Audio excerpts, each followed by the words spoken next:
So I am Tanner Eltiste, if you don't know me. I grew up in the Church of Christ, I assure you. And today I will be obviously going over Ephesians chapter 5, verses 21 through 33. Little secret, we're actually doing the whole chapter, but the emphasis is on those verses. I have just graduated with a business degree last Saturday. Yeah, thank you. Yeah, and I was suggested to substitute this class somehow, and you can blame Jeff Deaver if everything goes wrong. So, learning objectives. We're going to pretend that this is a class. I'm going to outline what I'm hoping is going to be our biggest takeaways today. First one, obviously theology. It's Bible study. What theology? I want you guys to see the parallels between Christ's relationship to the church and the relationship between husband and wife. Beyond that, there's also a lot of Christian living in chapter 5 as a whole. And it can easily be summed up as we submit to one another as we imitate Christ. So, as my title page stated, we're going to start in Ephesians 5, verse 21. Submit to one another out of reverence to Christ.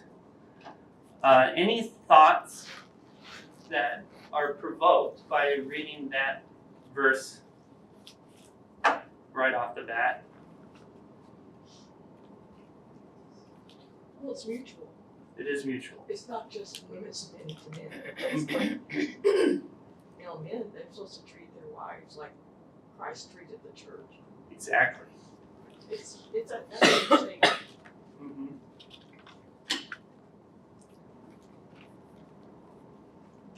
So, the way I'm going to go about explaining verse 21 is almost hermeneutically. I'm going to quickly go over the previous 20 verses to really draw out how to apply verse 21. So my little summary of verses 1 and 2, therefore be imitators of Christ as beloved children. Display the love that Christ had for us as he gave himself up on the cross. So there's an element that we need imitators of God. That first verse also really sums up the second half of chapter 4 as well, but we're not going to go back that way. I'm just going to leave that statement for what it is. Any comments on that? It is pretty self-explanatory. Yeah. So, skipping to verses 3 through 7, sexual immorality, impurity, or greed should not be found among imitators of Christ. Verses 8 through 11 is asking us to discern what is pleasing to the Lord and expose the fruitless works of darkness as children of light. This is a pretty important bit that I am going to refer back to later. So keep that in your minds. Verses 15 through 18, walking in wisdom, seeking to learn the Lord's precepts, and avoiding paths to debauchery should not be found among imitators of Christ.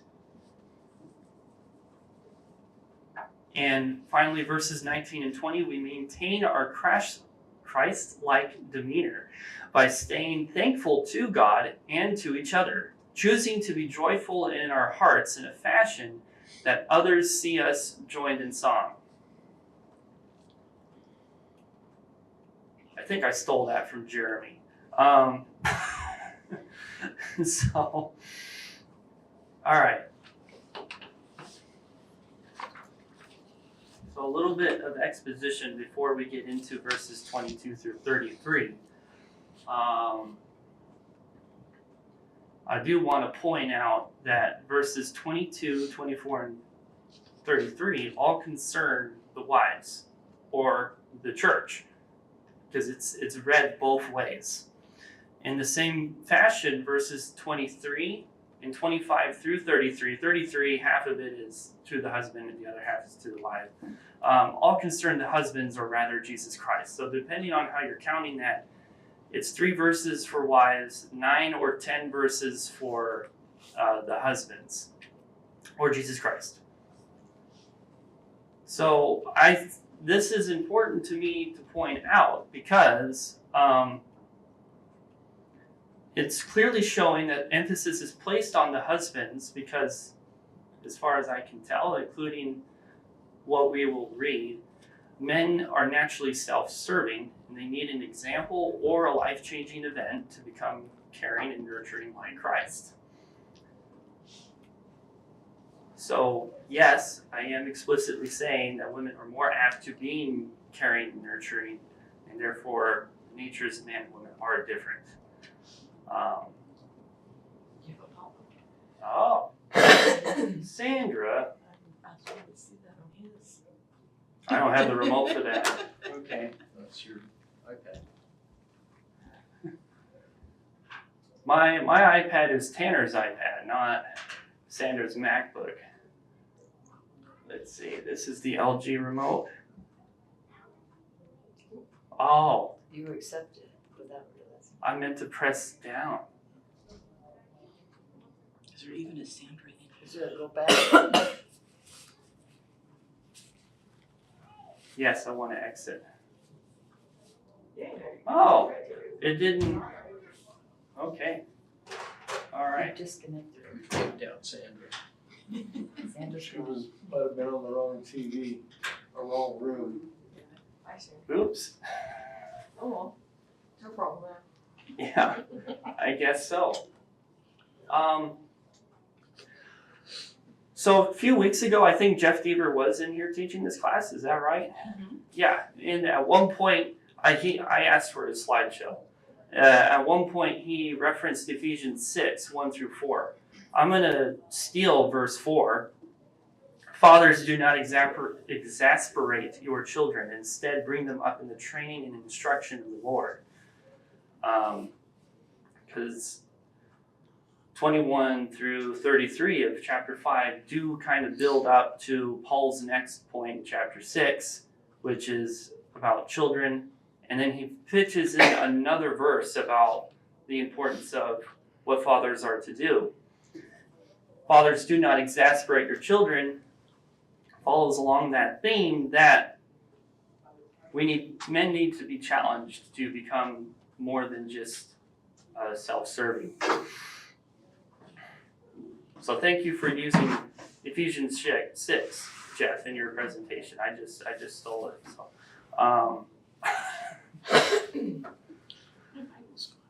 all right. Now we get into the nitty-gritty of it. Wives, submit yourselves to your own husbands as you do to the Lord. For the husband is the head of the wife, as Christ is head of the church, his body, of which he is the Savior. Now, as the church submits to Christ, so also wives should submit to their husbands in everything. Is there any comments that want to be made before I get into the theology of it? I was just thinking when you say all this about submit Mm-hmm. and he's the head of you and all that, Yeah. all this feminist stuff is all about the, at least for me, I see it as sometimes, as long as you have a loving husband who is like Christ, you won't have as much difficulty to submit to somebody who's thinking of you first, you know. Mm-hmm. But when it's overbearing and all the negative stuff, you know, that's hard to submit to. It is. I can understand that. I've had one person explain it to me that this whole passage only works. They were focusing on that the husband needs to have that sacrificial love that Christ had, and they were not focusing on anything else. And I didn't know how to feel about that conversation, and I wasn't prepared to have that conversation. I just took it for what it was at the moment. Now, I spent all week reading this, and I understand more of what Jesus is about, as if I didn't already. But I knew something was a little off with their explanation. So I really dove deep. Matthew 7:29, Jesus spoke with such authority on God's law, the Old Testament. This is immediately following his Sermon on the Mount, in that the people were astonished. If you read through Matthew and Mark, when he's giving all these parables, it often says that they were amazed or they were astonished. Sometimes leaders take actions that appear demanding. An example being Mark 11, verses 15 through 18. I want to emphasize that Jesus displayed a sacrificial love for us, and that the husband is expected to do the same for his wife. The church submits to Christ in that we imitate Christ, upholding the morals we learn from God's precepts. Psalm 119 is a great example of what God's precepts should, how they should affect us. It's really long though. I'm not going to say any more beyond that. Giving grace to all, as all fall short of the glory of God. So we're going to take a little field trip to Mark chapter 11. Little field trip. And they came to Jerusalem, and he entered the temple and began to drive out those who sold and those who bought in the temple, and overturned the tables of the money changers and the seats of those who sold pigeons. And he would not allow anyone to carry anything through the temple. And he was teaching them and saying to them, "Is it not written, my house should be called a house of prayer for all the nations? But you have made it a den of robbers." And the chief priests and the scribes heard it, and they were seeking a way to destroy him, for they feared him, because all the crowd was astonished at his teaching. So what I want to emphasize here with this passage is that this kind of connects to Ephesians 10 through 11. We're also called to do that in a similar fashion. We're called to expose the fruitless works of darkness. This applies to both man and woman, because the first 20 verses was just in general to the followers of Christ. But, as we were just saying for verses 22, 23, and 24, it is saying that the husband is the head and wives are to submit. So in terms of leadership, sometimes leaders do need to take action when something morally correct isn't taking place. Is there any comments on this? Can you rephrase the question or say it again?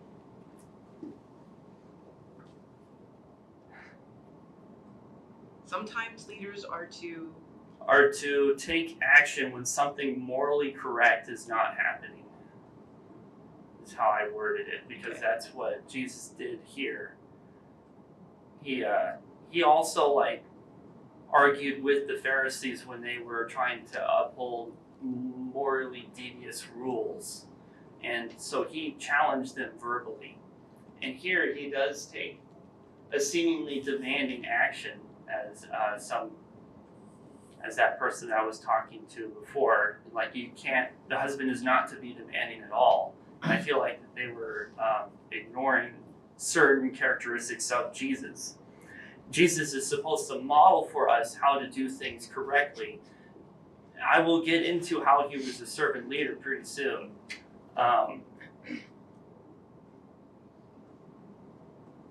Yeah. Any other thoughts? Yeah. I guess in my perspective is that, as you're talking about the husband guiding his wife, that like Christ had done there, he went in. Yeah. I mean, he showed basically a full direction about it. Yeah.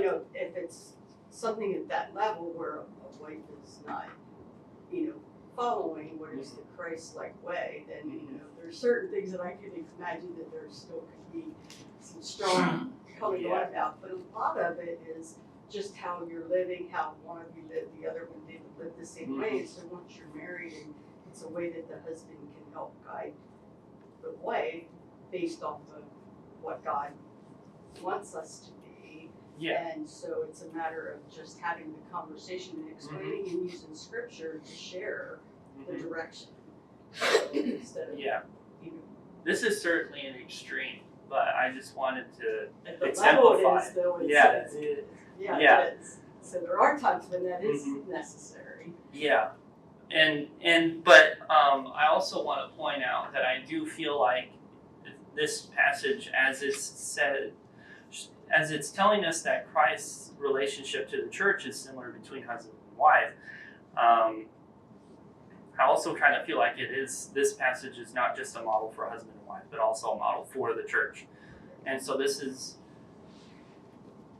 is how we should approach, general evil in general.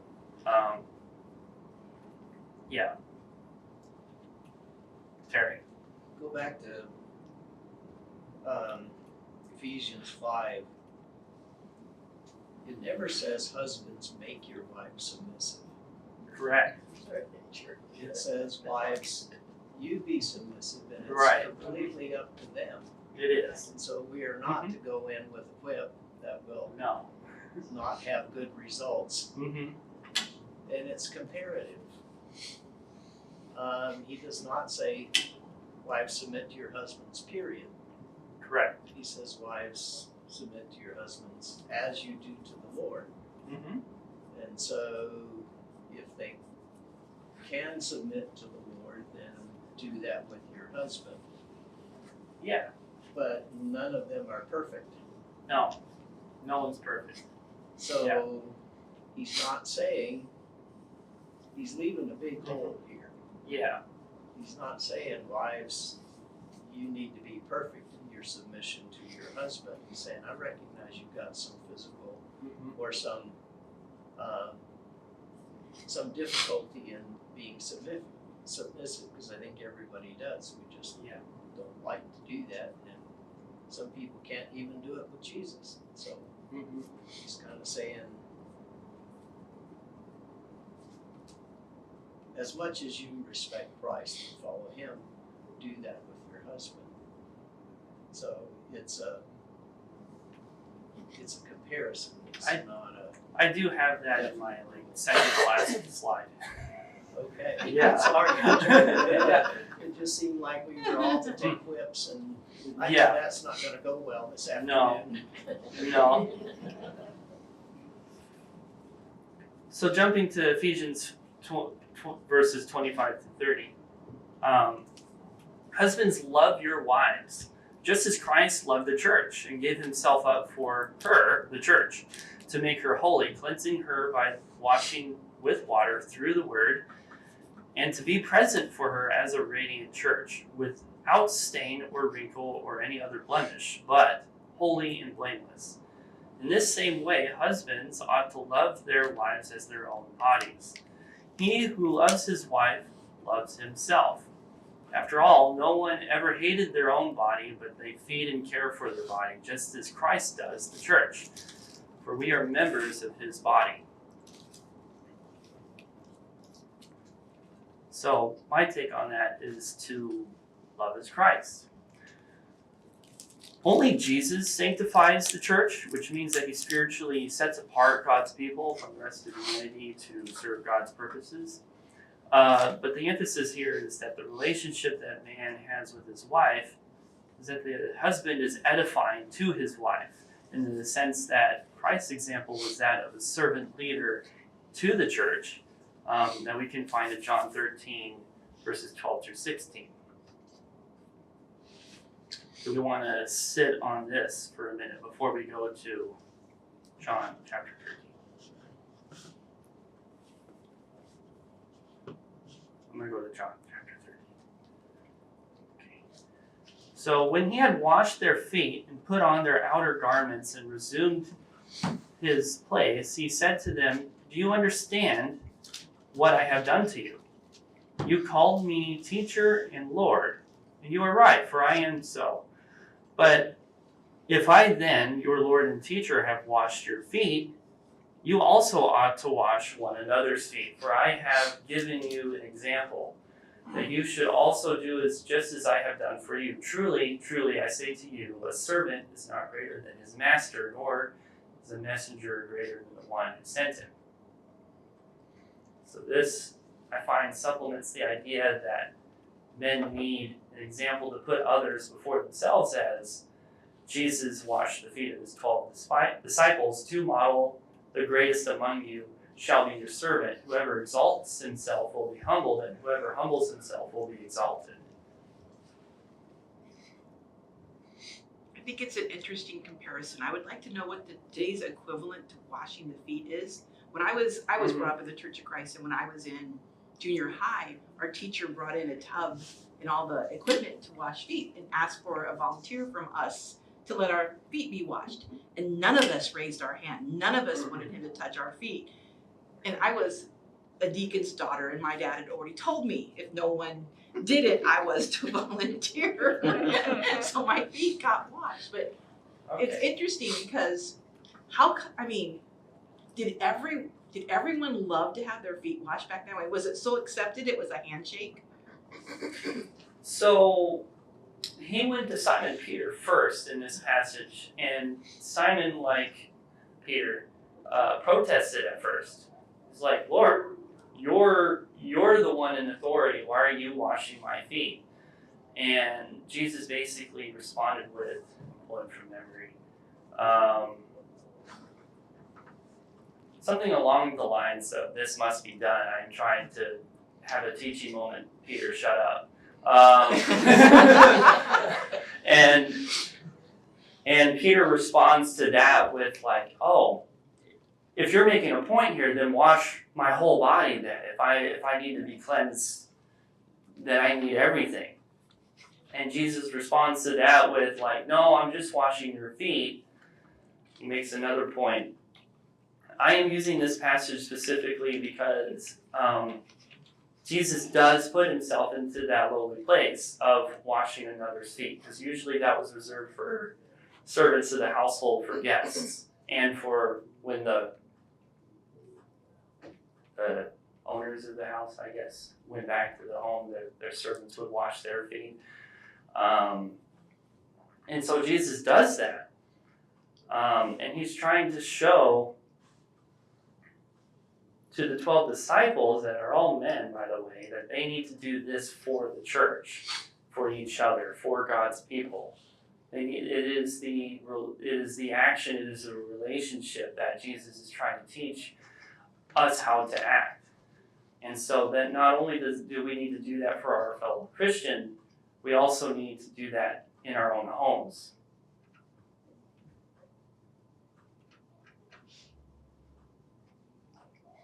Okay.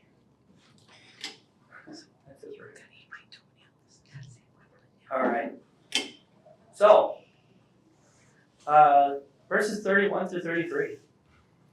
Therefore a man shall love his father and mother and hold fast to his wife, and the two shall become one flesh. This mystery is profound, and I am saying that it refers to Christ and the church. However, let each one of you love his wife as himself, and let the wife see that she respects her husband. So I'm going to connect the first 20 verses of chapter 5 to verse 31. The man and woman are coming together as their own individuals. They need to have, I think it's important that they have a firm understanding of who they are before any kind of union. As I have written here, it's to not be over-dependent on your spouse for your identity. Anyone have any thoughts to that?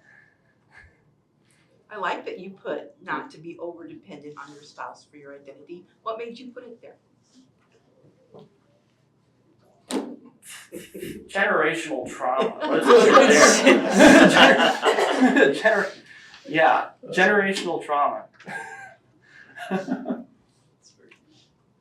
I mean, I could go in depth with grandma, grandpa, mom, but I think it just felt really relevant for me to say that because I think that is extremely important. Yeah. No, I like that you put it there because it's something to think about. Yeah. I mean, I know people who were so close that they could not do anything without the other, and then when one spouse passed away, the trauma certainly was unlike anything I'd ever seen. Yeah. And I mean, Paul also describes like your walk with Christ being like a race. You also need to make sure that you're winning in that race. So you need to make your own faith your own, and you can't just leave it all to. I know some people want to teach that like the husband is supposed to be in charge of everything, but as you guys clearly know, it's not just that. And I am trying to emphasize that as well. It's two individuals. Everyone is trying to be saved. It's not just with your husband, as the Mormons teach. That's weird. So I'm gonna move on to the mystery part. This was the simplest way I could type it down. The mystery, I think, is specifically talking about that spiritual connectedness between Jesus and the church, us. And that the best way that they describe it is Genesis 2:24. Granted, Genesis 2:24 is talking about marriage, but it's not. Jesus' love for us is not sexual in any way. It's just that is how close and strong those feelings are towards us. I mean, granted, he gave up his only son so that we may live.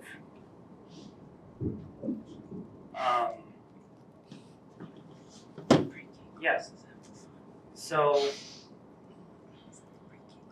I didn't write down anything for verse 33 because I showed it to a certain preacher and they told me you need to say that verbally, don't write it down.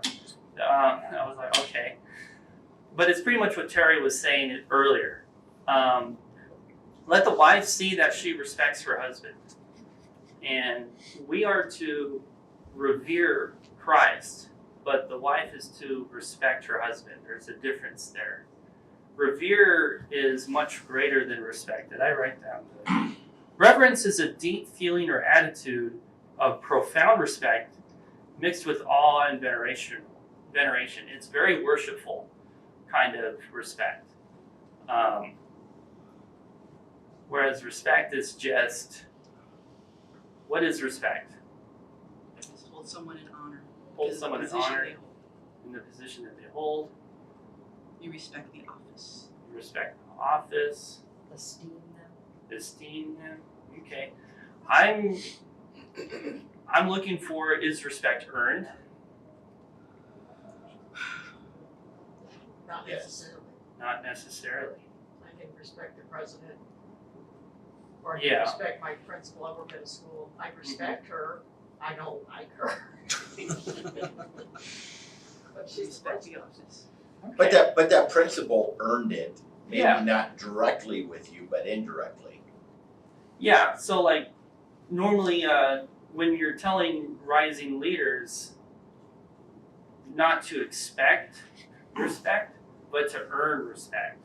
And usually when leaders get into that mindset of earning respect, they become a better person overall. I think that's the point I'm trying to make. Maybe that's why Jeremy told me not to write it down the way that I did. I guess it was wrong. If you don't have the same values, Mm-hmm. then it's harder to respect because you don't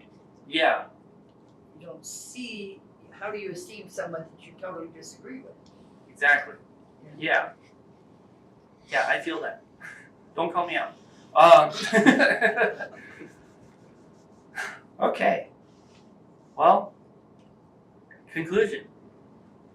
I went through this pretty quickly, I guess. So looping back to our learning objectives, theology. So I'm going to draw out that initial statement a little bit more. Jesus taught with and acted with authority. He loved us. Not only did he die for us, but he also washed the feet of the disciples. He continues to wash us as we seek to follow his precepts, even when we fall short.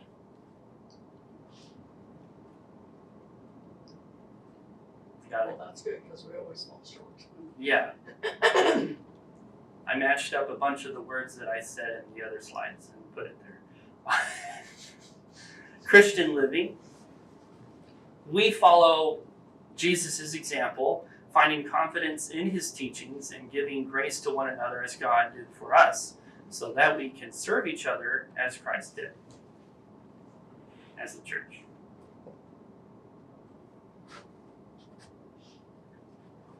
All right. I think that's all I got, because it says end of presentation. So I think all right. Thank you for your time. Any final thoughts or comments? How did Tanner screw up? I'll say this. Okay. This particular section of scripture, Mhm. especially growing up in Texas, The Bible Belt? yeah, I felt like the way this was and is traditionally approached sets women up for abusive relationships. And I have struggled with this and over it to convince myself that it was okay to put my physical safety first and my children's safety first, and to exit that situation and to stop being submissive. And I think we have to be very careful how we teach this concept, because it all hinges on the fact that the husband is also a Christian trying to deepen his faith and grow closer to God. And this is why the being unequally yoked thing is so important and where it comes into play. I'm glad you said that, unequally yoked, because that really makes a difference. Yeah, I learned that lesson the hard way. I'm not married, so I really try to avoid deep diving into marriage this class. But yeah, I'm glad. Sorry, Tanner. I'm glad you said it. No, I wish I could say more, but I was afraid. But I'm not qualified. Tanner, you have opinions. I'm like, yeah. And then Jeremy affirmed me. It's like, yeah, no, you're not supposed to talk about that. I'm like, okay, that's what I thought. Terry. You also got the other side that says, by her example, she can win her husband, who is not a Christian, Yeah. without a word. So, both of those play into it. That's the harder part. Yeah, that is the harder part. I knew someone that when her husband finally accepted Jesus and the teachings that he had been at the service, he had seen and would be there year after year sitting beside her, and finally did accept. The joy in that congregation, because they knew that he was a good man, but he hadn't taken that step. And that was an interesting thing in my life, that I was glad before I left that congregation and grew up and, had other experiences, that I got to see that. It's awesome.